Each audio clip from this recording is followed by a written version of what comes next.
On continue avec l'exercice 17, qui est en fait la suite de l'exercice 16, hein, page 509. Donc dans l'exercice 16, on avait calculé les quantités de matière des 3 réactifs, et là on nous demande de compléter ce tableau avec les 3 réactifs et de d'identifier le réactif limitant. On commence avec le 2-nitrobenzaldéhyde, son état physique. Donc, on nous disait ici, dans le ballon, on a dissous 500 mg de 2-nitrobenzaldéhyde. Étant donné que c'est une dissolution, on a dissous une espèce chimique qui est donc à l'état solide. Donc, première chose ici, solide. Sa masse, on vient de dire, 500 mg. Je vais mettre toutes les masses en grammes. Son volume, pour le moment, on ne le connaît pas. Sa concentration, c'était un solide. Sa masse molaire, on l'a déterminée, 151.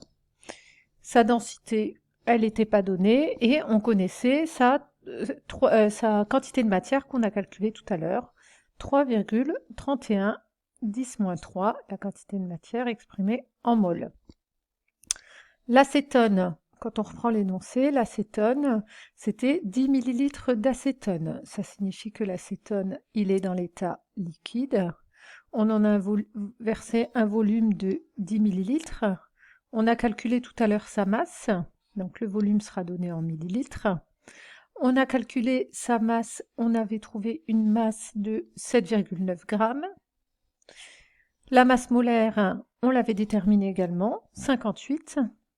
Et on avait déterminé sa quantité de matière, 1,36, 10 puissance moins 1. Et on termine avec l'hydroxyde de sodium. Quand on reprend l'énoncé, l'hydroxyde de sodium, ajouter 2,5 ml de soude de concentration, 2 mol par litre. Donc on peut indiquer ici le volume, 2,5, la concentration, 2, et ce sera des mols par litre. Ensuite, sa masse molaire, la soude NaOH 40. Connaissant, on a calculé aussi sa quantité de matière, 5 10 puissance moins 3. Et puis, connaissant la quantité de matière et la masse molaire, on peut en déterminer la masse avec M est égal à N fois grand M. Et on a une masse de 0,2 g.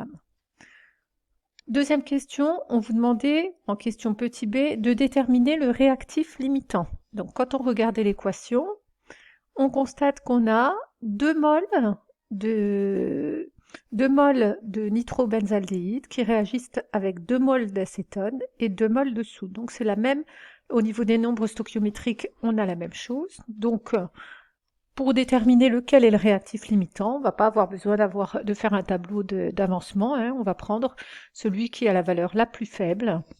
Donc celui qui avait la valeur la plus faible, on voit donc ce ne sera déjà pas l'acétone, et on a plus d'hydroxyde de sodium que de nitrobenzaldéhyde, donc le réactif limitant est le 2-nitrobenzaldéhyde.